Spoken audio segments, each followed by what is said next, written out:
Yo, this was back in the 90s. I was probably in the third grade going to Florida Elementary right there in Memphis. And listen, that school, it had a few fans here and there, but when it got real hot, the AC would go out. So we'd be sitting in class melting like crayons in a backpack.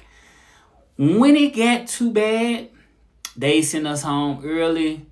But before that, the teachers would always say, make sure y'all bring out water bottle tomorrow.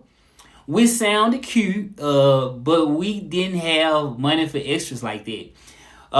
Back then, a water bottle wasn't just a water bottle; that was a luxury.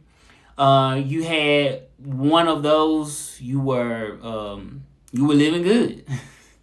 So I go home and I tell my grandma, she didn't even blink. She goes, "Boy, go get that barbecue sauce bottle out of the refrigerator.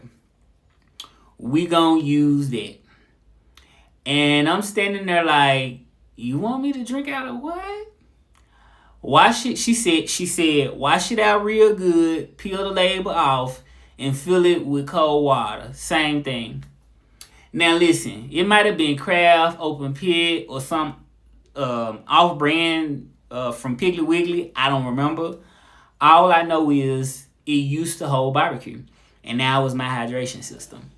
So the next day, I show up to school holding this little brown bottle, this little barbecue sauce bottle. I think it was like a clear bottle, clear barbecue sauce bottle. No label, water inside, walking proud like, yeah, that's that new drip, limited edition. And um, the class fell out. People were crying, screaming, falling off chairs like it was a full on stand up set. It was like a Netflix special, except there was no Netflix back then. This was raw 90s playground comedy. Either you laughed along or you took that L in silence. I laughed with them, but deep down, I was low key embarrassed. Yep, I was low key embarrassed. Cause yeah, I knew it wasn't real, a real water bottle, but I was also a little proud. I was a little bit proud. It was what we had, and honestly, it worked.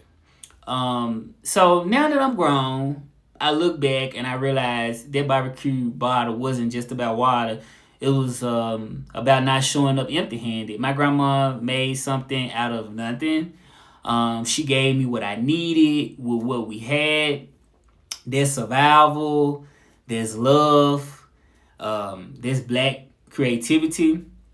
So yeah, they laughed at my little barbecue water bottle.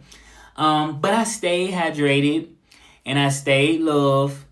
Now I want to know, what was your barbecue water bottle moment? That one thing you had to use, wear, or bring when money was tight, but it got you through anyway.